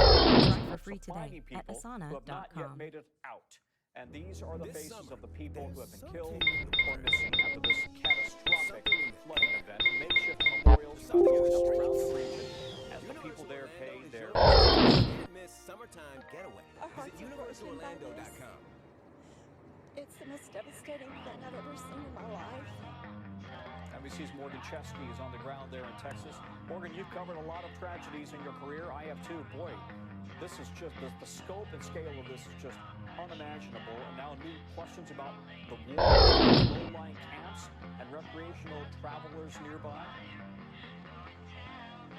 Yeah, Tom, no matter what aspect of this you look at, you're going to find yourself heartbroken pretty quickly here. And I think the number of the missing is starting to really weigh heavily on this.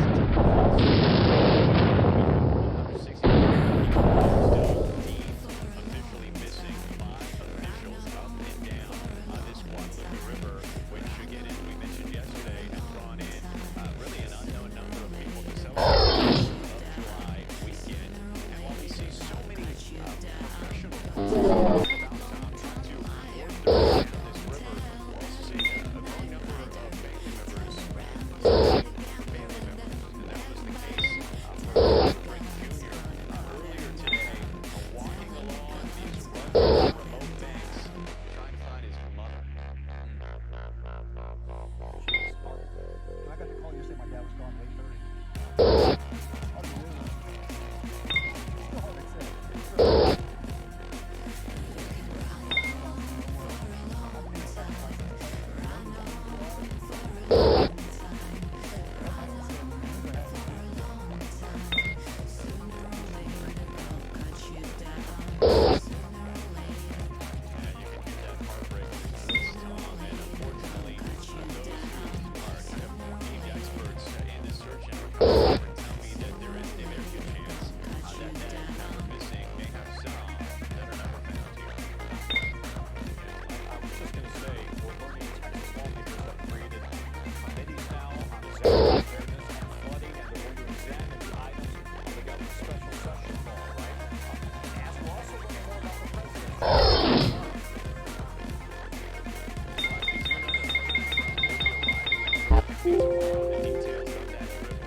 Despite the fact that they live in an area that we thought was prone to flash floods, or at least it's called Flash Flood Alley.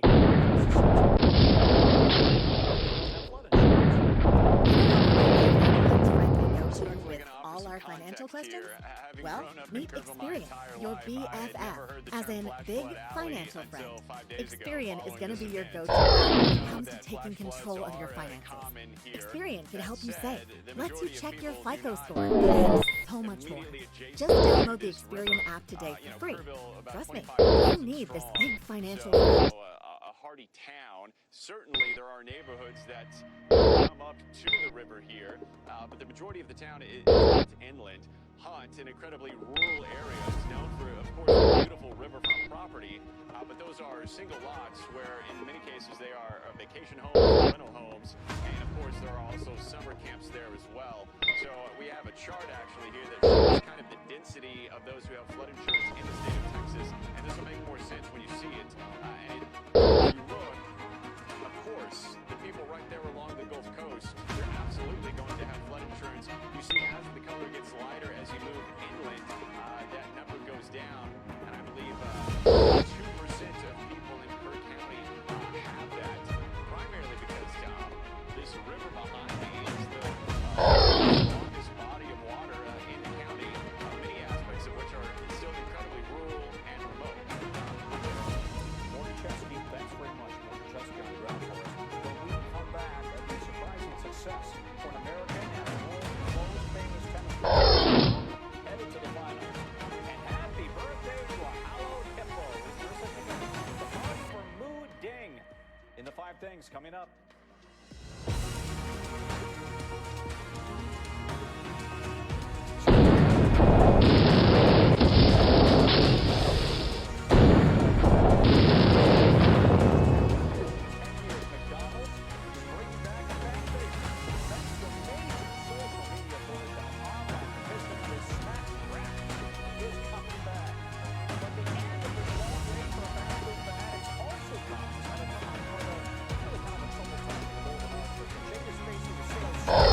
to the lowest since the pandemic in 2020.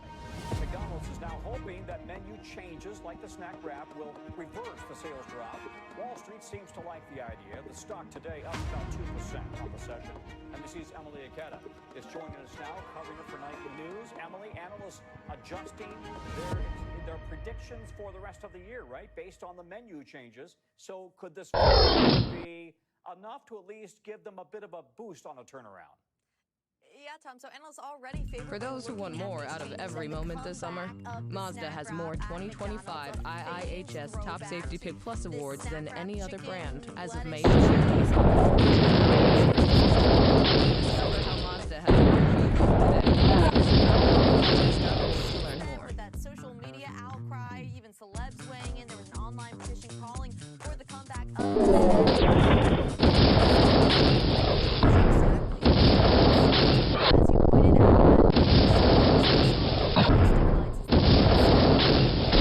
seeing both people and walking away, reducing their traffic. So what is one of the strongest marketing tools out there? Nostalgia. Customers who've turned up at McDonald's. What do you think got McDonald's back on the over being gone?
She defeated the top-ranked women's player in the world.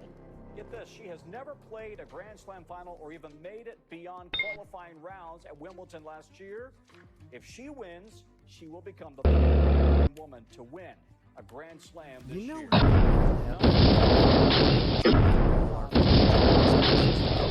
Experian, your BFF, as in big financial friend. Experian is going to be your go-to app to take control of your finances. Well, today, the original Experian is save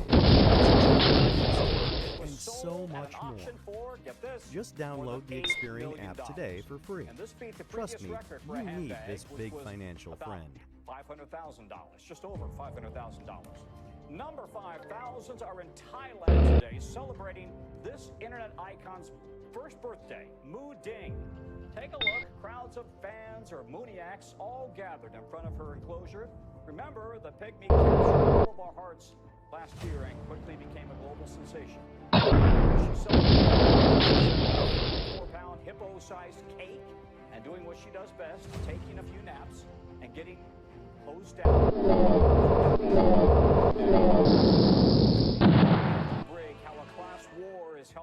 major American airlines get through a rough summer travel season.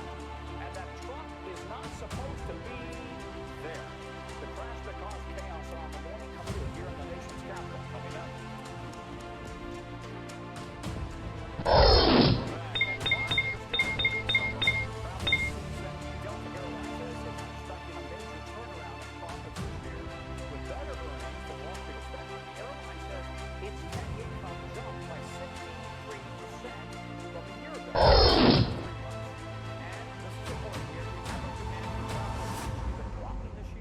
Some major airlines, including Delta, had to get creative with premium offerings for business and first class seats.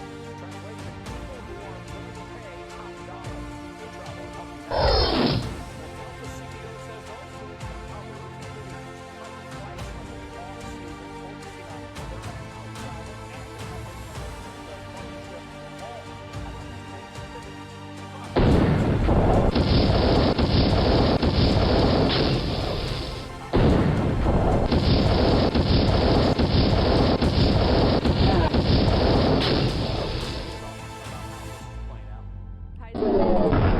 That's exactly right. So spending in the revenue in the coach to in the last quarter, showing really pulling was maybe we had a lot of that tariff uncertainty. Ed Bastian had told us earlier today that he has been seeing a lot of stabilization. You know how we all have that one friend we go to with all our financial questions? Well, meet Experian.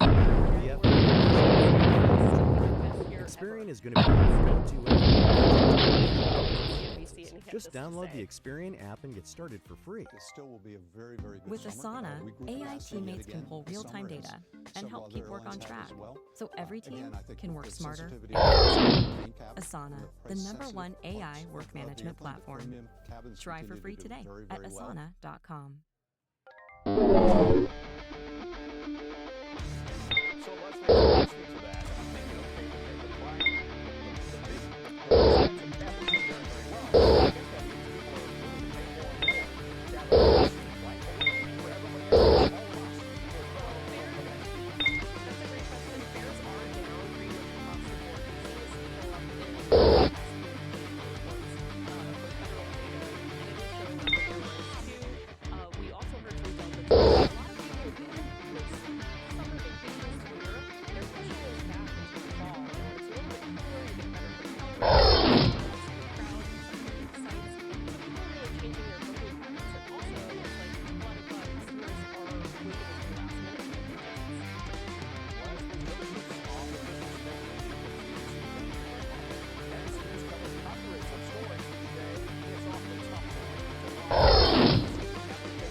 Nicknamed Oscar the Grouch, was struggling against the current and showed signs of. You know how we all have that one friend we go to with all our financial questions?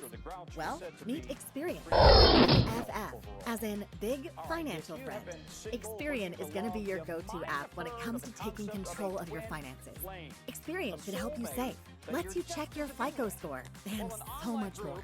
Just download the Experian app today for free. Trust me.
She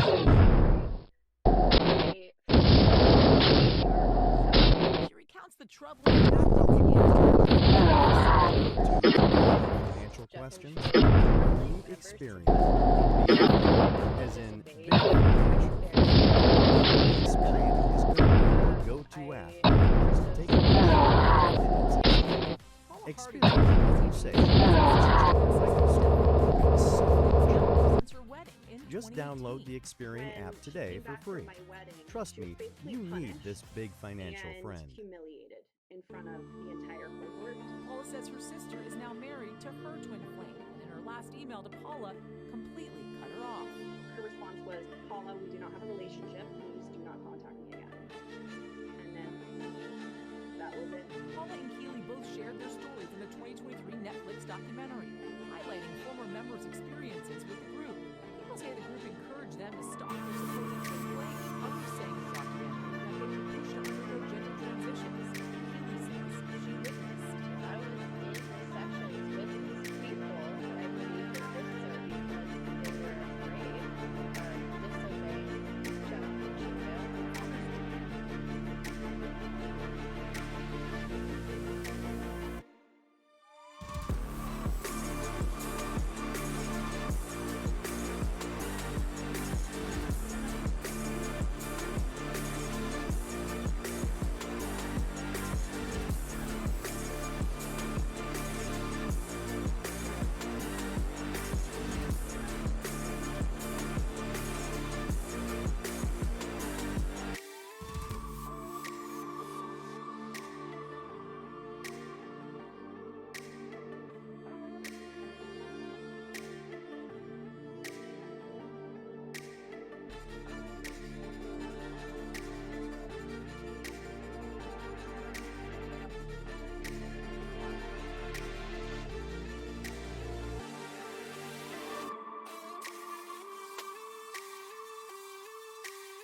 こが南雲探偵事務